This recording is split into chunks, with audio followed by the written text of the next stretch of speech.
You have come here seeking light. But I must tell you plainly, the path you are on is designed to destroy you. The very spiritual awakening you pray for is a hidden crucible, and most who enter it will not remain.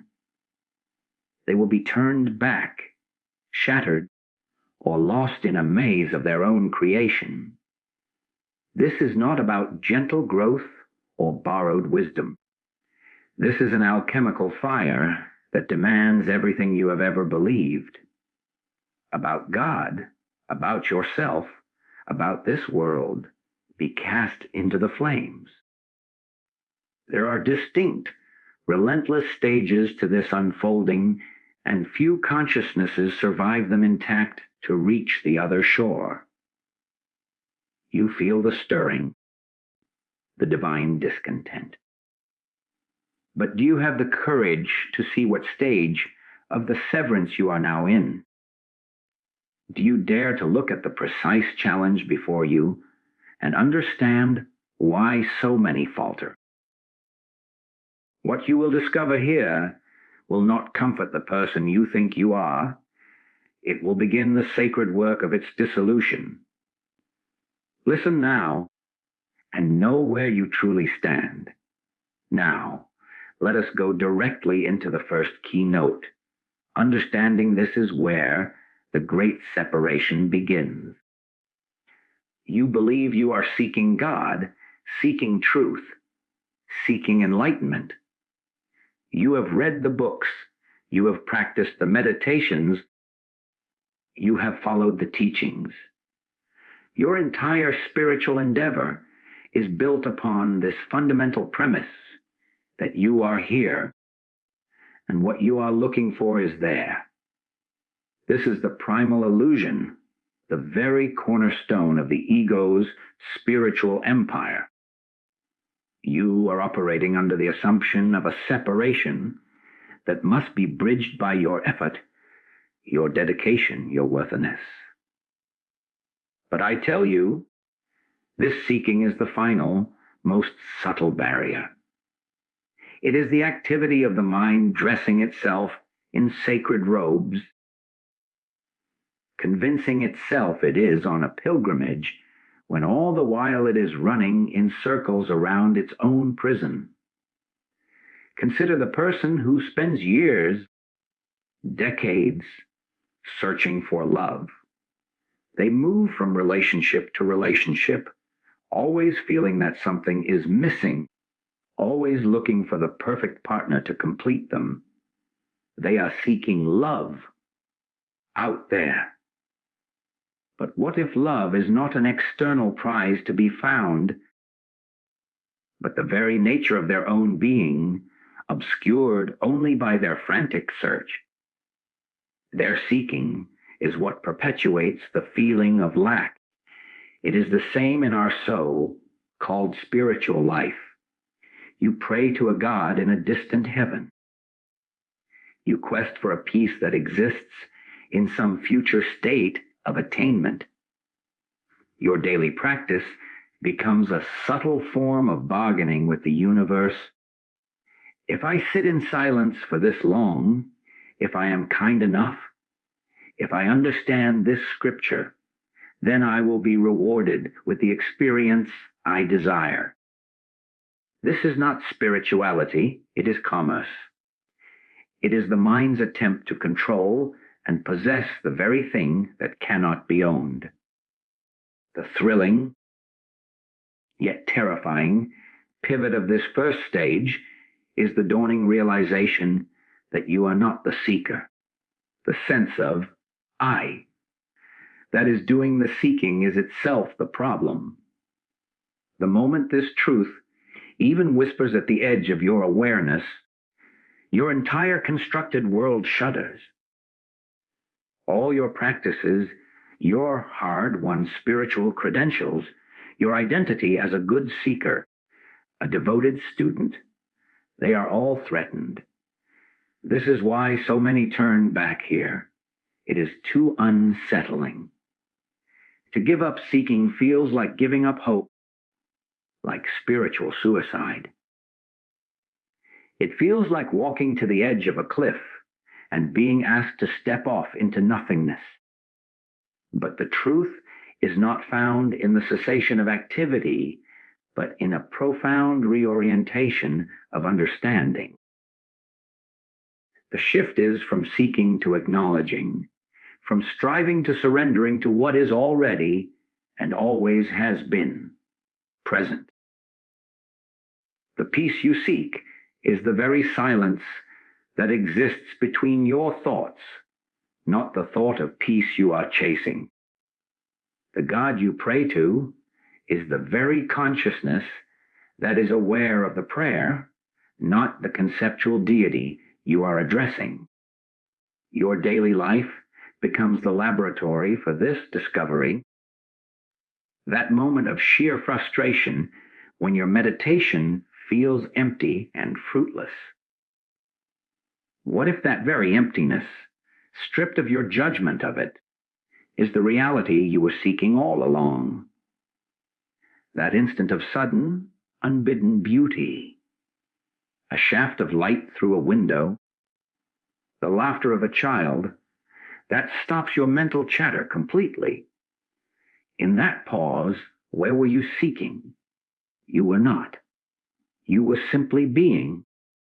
And in that being, what you sought was present.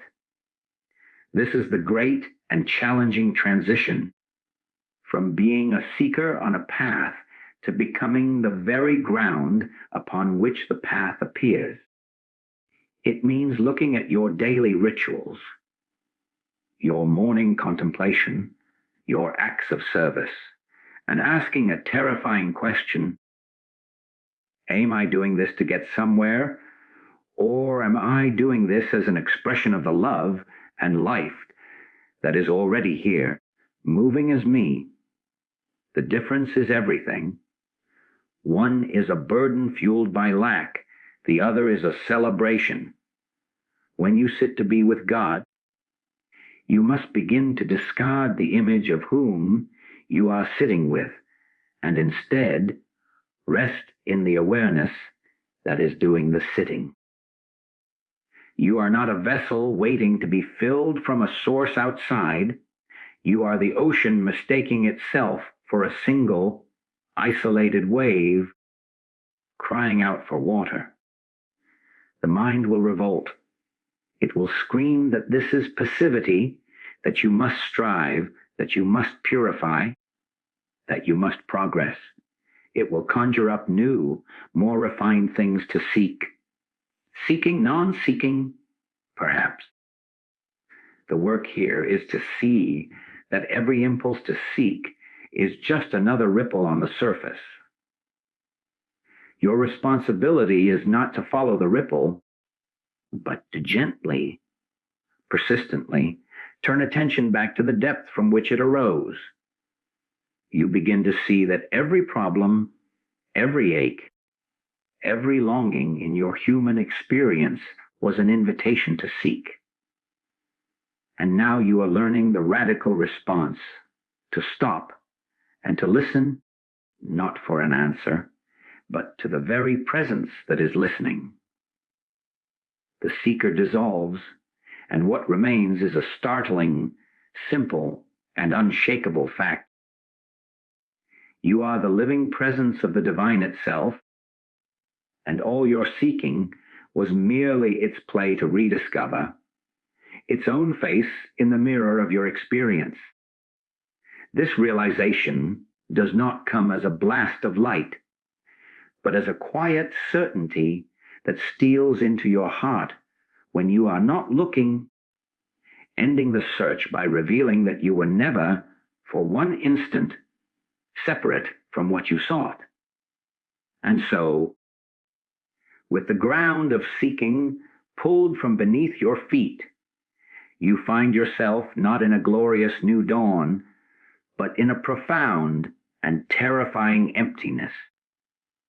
This is the second great trial, where everything you thought you knew about God, about yourself, about the nature of reality, is called to the altar for sacrifice. you have glimpsed that you are not the seeker, but in that glimpse, the old structures of belief and meaning begin to crumble. The faith you had, the faith in a benevolent universe that rewards good deeds, the faith in a personal God who answers prayers, the faith in spiritual progress as a linear ascent. That faith shatters against the rocks of pure, unadorned experience. This is not a loss of belief in something, it is the death of the known itself. You will recognize this stage in the quiet desperation of your daily life. It is the moment when, after years of devoted prayer, a crisis strikes and your petitions seem to vanish into a silent, uncaring sky. The old formulas no longer work. You have done everything right, yet here you are facing illness, loss, or betrayal. The contract you thought you had with the divine has been nullified, and you are left standing in the ruins of your understanding. It feels like betrayal. It may feel like God has abandoned you, or worse, that God was never there at all. This is the crisis of faith, and it is not a sign of your failure. It is a necessary demolition. The childhood faith, the conceptual God, the spiritual rule book, these were all creations of the mind. They were ideas about truth, not truth itself. And now, truth is requiring you to release the idea so that the reality may emerge. This death is a visceral, disorienting process. Consider the artist who has built a magnificent sculpture over a lifetime, only to realize the very clay they used is illusory. To create something true, they must let the old form dissolve into formless clay again. Or think of the dedicated professional who has built their identity upon a career, a title, a set of accomplishments, only to be made redundant. The initial terror is not about the loss of income, but the loss of self. Who am I without this? This is the precise spiritual question now. Who are you without the comforting concepts of God you have carried? The mind, in its panic, will rush to rebuild. It will scramble for a new teaching, a more sophisticated philosophy, a deeper mystical experience to fill the void. This is the most critical juncture. To build anew is to stay within the known. The invitation here is to do the unthinkable, to stay in the void, to resist the urge to replace the old idol with a new, more spiritually correct one. Your daily experience becomes a series of surrenders.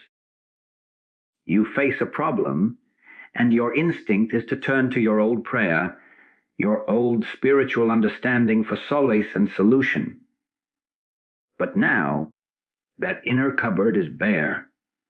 The words ring hollow. The thrill of this stage, its terrifying allure, is that you are being pushed to a frontier beyond understanding. You are being asked to walk without a map, to trust a guidance that does not speak in the language of your mind's expectations. It means sitting with your financial fear without demanding an instant solution from God. It means facing a relationship's breakdown without clinging to a spiritual platitude about divine will. It means allowing the grief, the anger, the profound sense of spiritual homelessness to be there without an immediate spiritual interpretation. You are being stripped of every intermediary. This is where the divine as a comforting idea dies, so that the divine as the very fabric of your being may be revealed. It is a transition from faith, in something, to a silent, wordless intimacy with the source of all being. It is the movement from believing in God to unknowingly abiding as the very life that God is.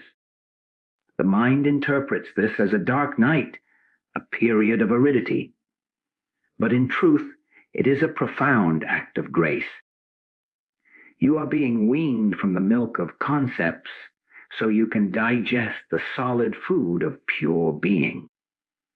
The comfort you received from your beliefs was a temporary shelter. Now, the shelter is being removed not to leave you exposed, but to reveal that you are, and always have been, the boundless sky itself, unchanging, untouched by the storms that pass through it.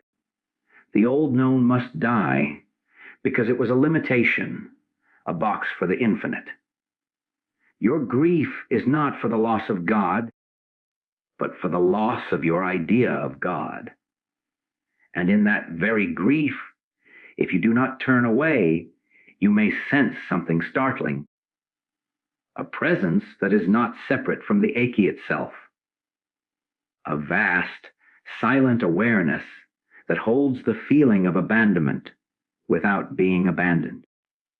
This is the birth of a knowing that requires no beliefs. It is a confidence not in something, but in nothing, and that nothing is the fertile ground of all that is.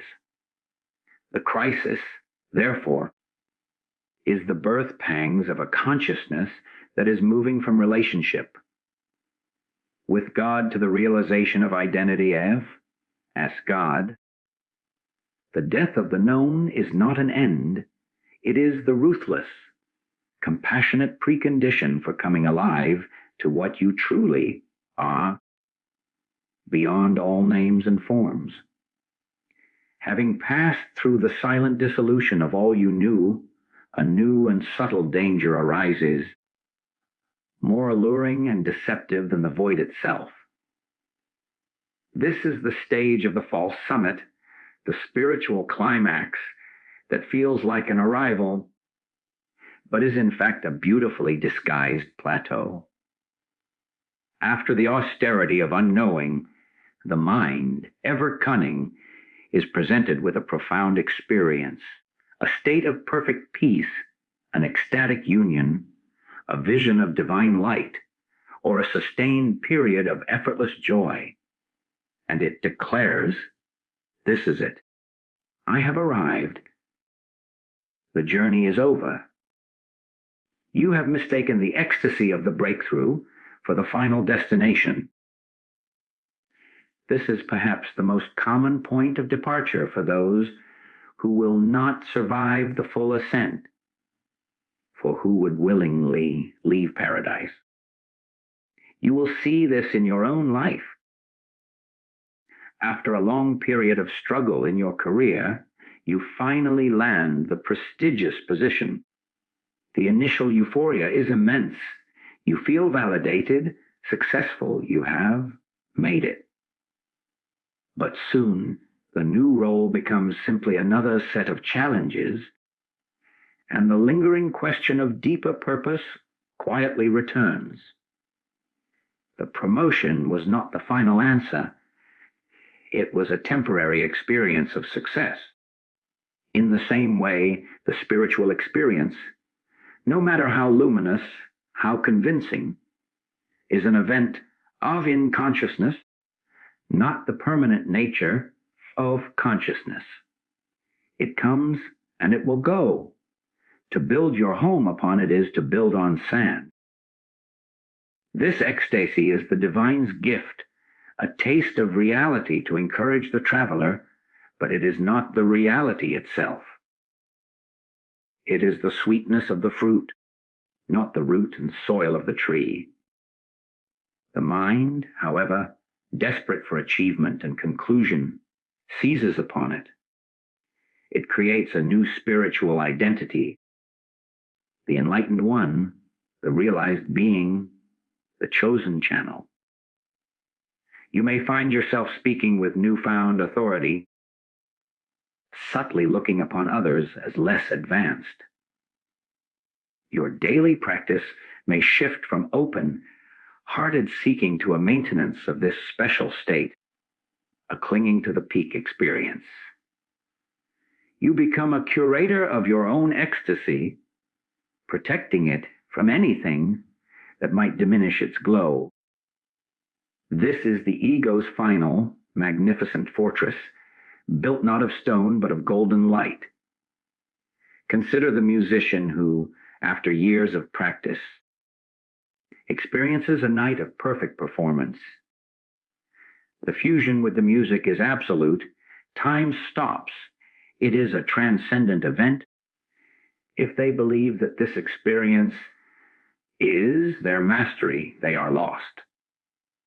True mastery is not that single night of grace, but the capacity to show up at the instrument day after day in inspiration and in drudgery, regardless of the experience. The ecstatic night is a confirmation of the path, not the path itself.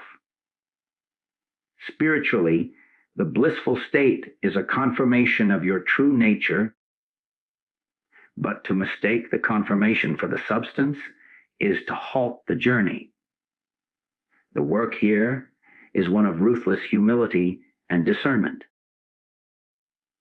It requires you to enjoy the sunrise without demanding the sun stop its movement to preserve the perfect moment. You must learn to receive the ecstasy without claiming ownership of it, to let it wash through you without building a monument where it once stood. In practical terms, this means when you arise from a meditation of sublime silence, you do not spend your day comparing every subsequent moment to that benchmark. You do not dismiss your human irritations, your fatigue, your ordinary thoughts as unspiritual or as failures because they do not match the peak. That is the mind creating a duality between the sacred experience and the so-called mundane moment, a division that does not exist in reality. The thrill of this stage is the recognition that the ecstasy was not something you attained, but something that was always, already the case, momentarily recognized. The peace you felt was not manufactured by your practice. It was the ever-present background momentarily noticed because the usual noise subsided. The false summit is a test. Will you cling to the experience, or will you let it go and continue to walk? Now, with the quiet knowing that what you glimpsed is not a distant place to reach, but the very ground you are walking upon, to continue, you must leave the comforts of the spiritual resort and re-enter the wilderness, not as a seeker, but as one who carries the quiet memory of home within them, a memory so integrated it no longer needs to be recalled, only lived. The light you saw was not a light at the end of your tunnel. It was the revelation that you yourself are the luminous tunnel, and the journey is the light discovering its own length and breadth in every step, every breath, every seemingly ordinary moment of this human life. After the ecstasy has faded and the mind's claim to a permanent summit has been exposed, you are led into a landscape that feels like utter desolation. This is the long walk through the desert of spiritual aridity. The vivid experiences have passed, the comforting beliefs are gone, and what remains is a flat, dry plane of ordinary existence that seems utterly devoid of the divine presence. Where once you felt connected, inspired, and alight, now you feel nothing. Your meditation feels empty. Your prayers seem to hit a low ceiling and fall back to earth. And your daily life returns to its routine with a vengeance, now stripped of the spiritual gloss that once made it meaningful. This is the true test of endurance, where the thrill of discovery is replaced by the discipline of fidelity.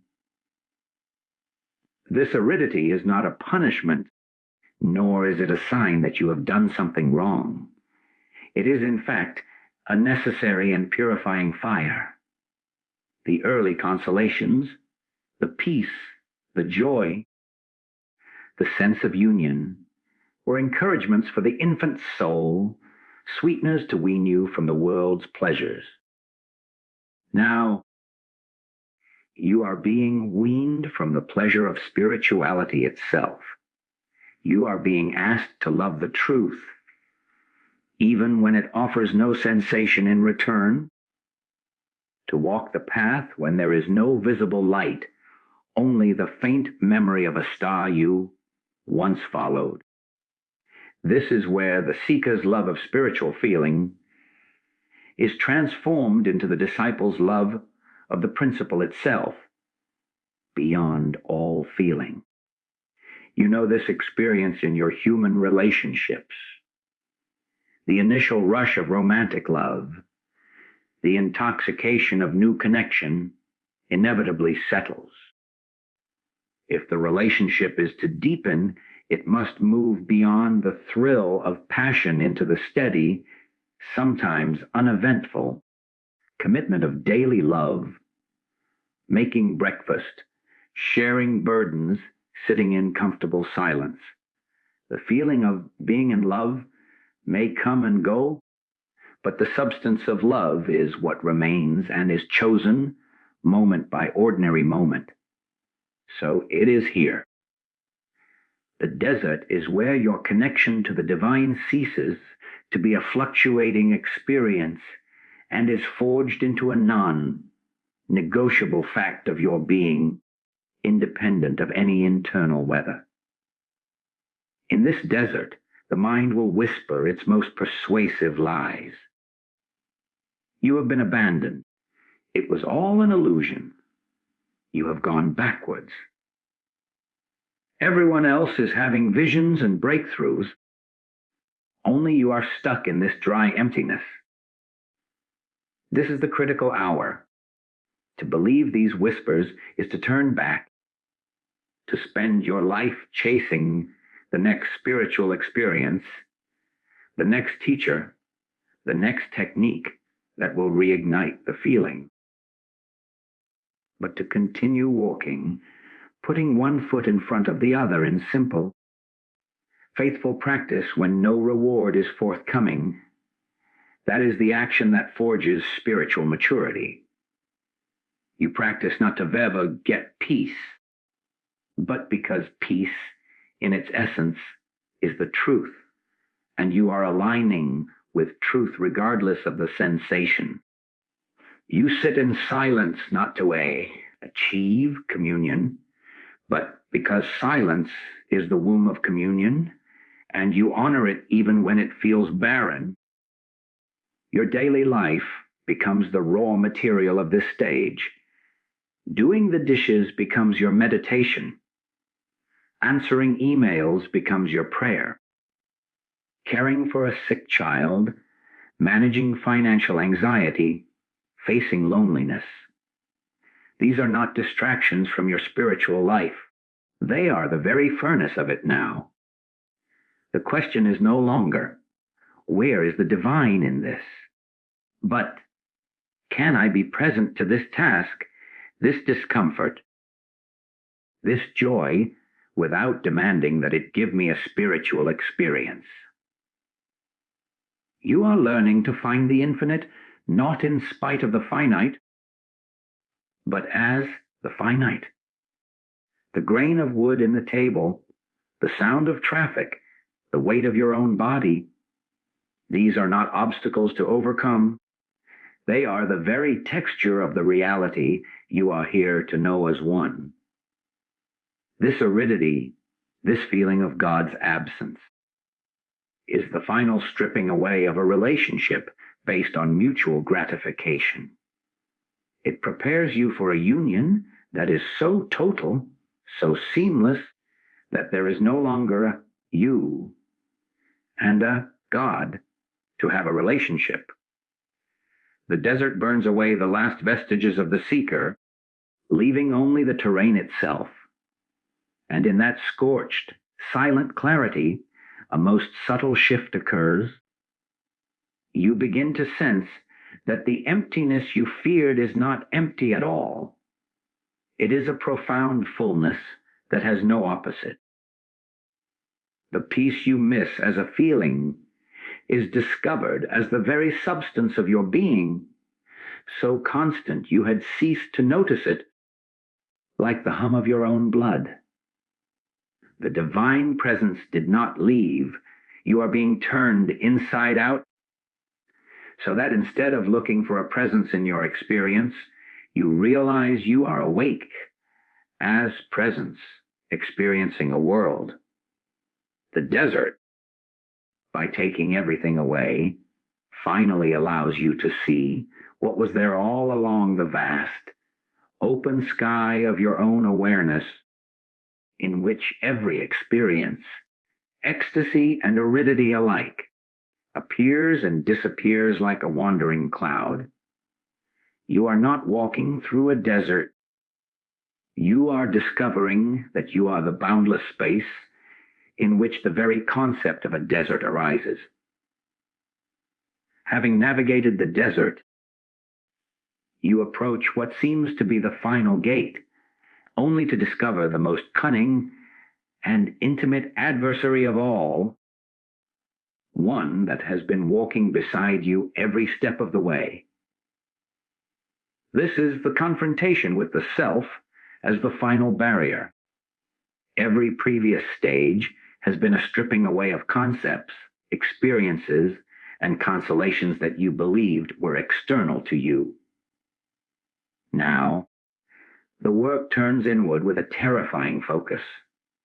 The you that has endured the seeking, weathered the crisis of faith, enjoyed the ecstasy, and trudged through the aridity. This very sense of a central, enduring self is revealed to be the ultimate illusion, the final knot in the fabric of consciousness that must be undone. This is not a philosophical idea. It is a direct, visceral challenge to the core of your assumed identity. This unfolds in daily life as a profound and unsettling self-awareness. You notice how every action, every reaction, every seemingly selfless gesture is tinged with a subtle claim of ownership. You give charity, and a hidden part of you registers it as evidence of your goodness. You remain patient in a trying situation, and there is a whisper of pride in your spiritual accomplishment. Even the desire for liberation itself is seen to be the self's most brilliant strategy. The ego's desire to attain a state where the ego no longer exists. You see the mechanism of I, constantly reasserting itself, claiming every experience, every insight, every hardship as its own property, its own story. My awakening? My journey? My challenge? The central character of the narrative stands revealed not as the hero, but as the author of the very confinement from which it seeks to escape. Consider the artist who, after years of effort, finally creates a masterpiece. The world applauds, but the true test comes not in the creation, but in the reception of the acclaim. Does the praise solidify a sense of being a great artist, or can it be received and allowed to pass through without sticking to a permanent identity the moment the thought, I am the one who did this, crystallizes, the creative flow becomes burdened with a persona. In the same way, your spiritual understanding becomes a weight the moment it becomes my understanding, a possession that separates you. The unseen foe is this reflexive habit of appropriation, the mental tag that labels every aspect of life as mine. This stage is a relentless process of divine surgery performed without anesthetic. It is the dismantling of the center around which your entire universe has revolved. You watch yourself in conversation, noticing the urge to steer the topic back to yourself.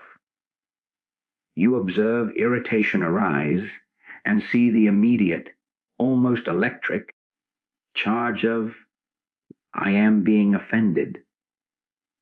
The thrill here is one of shocking clarity. You see that the sense of a separate, continuous self is not a thing, but an activity, a constant, frantic doing of claiming, remembering, and projecting. It is a verb masquerading as a noun. And you are asked to bear witness to this activity without identifying with it, without trying to stop it, and most treacherously, without turning, that witnessing into a new, more subtle spiritual identity.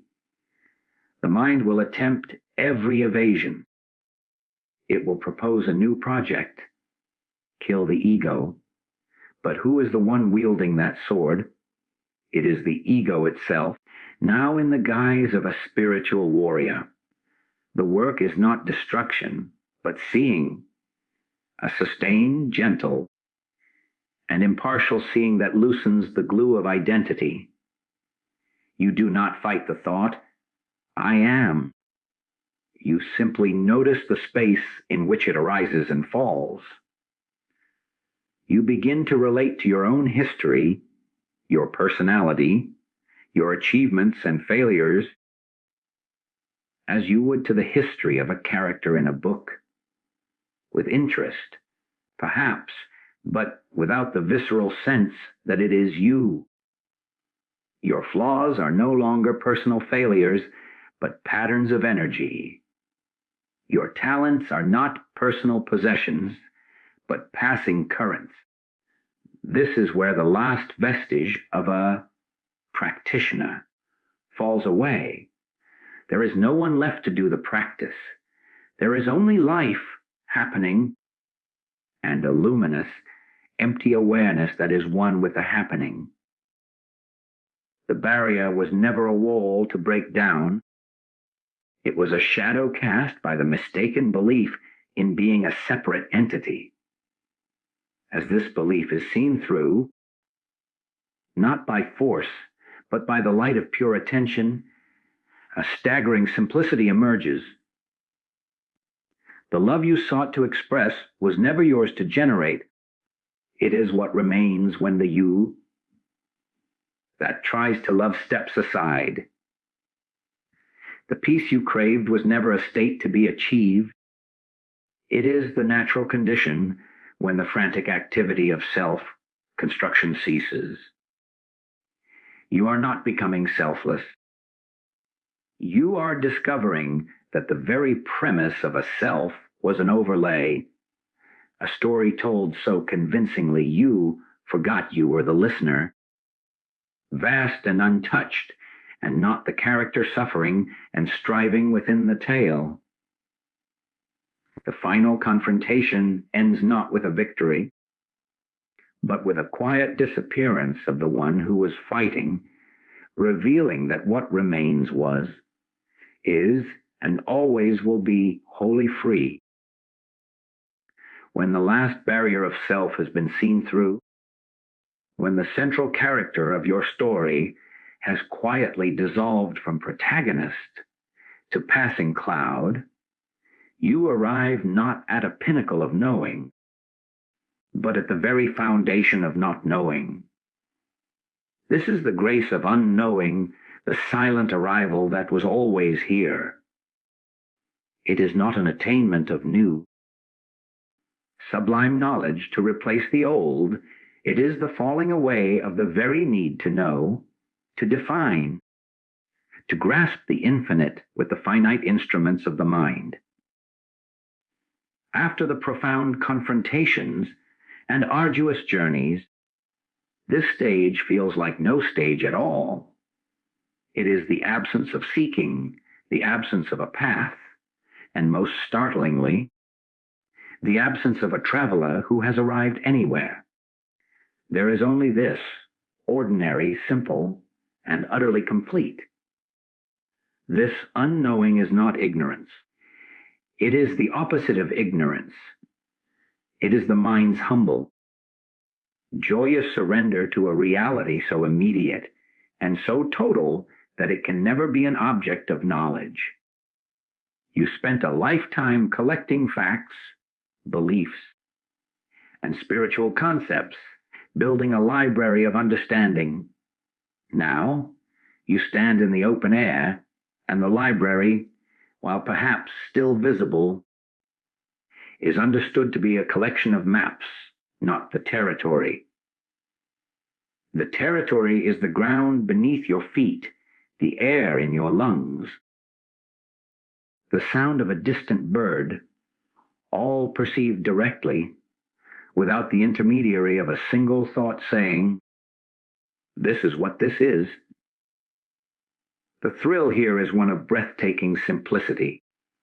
The search for God ends because you realize you have been looking at God as God, through God's own eyes, and the word, God, itself is just another fragile concept dissolving in the living reality. You see this in the most mundane moments. You are washing a cup. There is simply the coolness of water, the smoothness of porcelain, the movement of hand and cloth. There is no, "I am washing a cup." There is just the washing. The experience is whole, intimate, and free of narration. Or you hear news, perhaps difficult news. There is a surge of sensation, emotion, thought, a storm passing through the atmosphere of awareness.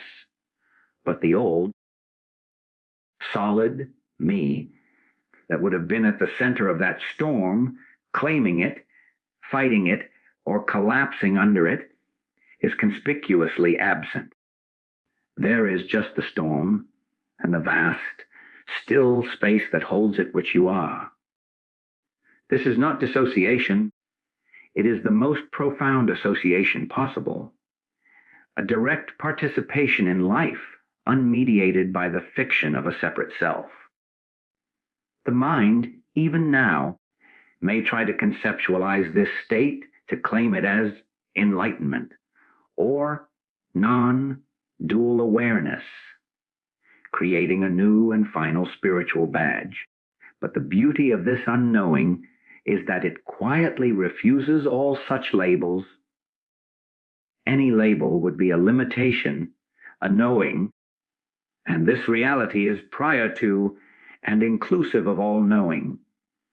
You find you cannot even honestly say, "I am one with everything," for that implies a memory of separation to contrast it with. There is simply everything, and no separate I, to be one with it. The peace is so fundamental, it is not recognized as peace. It is simply the absence of conflict. The love is so unconditional, it is not recognized as love. It is simply the way things are when nothing is in the way. In practical terms, life goes on. You still have a name, a history, responsibilities. But these are now like clothes worn lightly, without the conviction that they define the wearer. You may still use spiritual language, but the words are empty of weight, used as fingers pointing at a moon that is already shining brightly on the face of the one looking. You discover that your entire spiritual journey, with all its harrowing stages and brilliant insights, was a long, necessary detour to arrive back where you started, but without the belief that you were ever a separate entity that had left.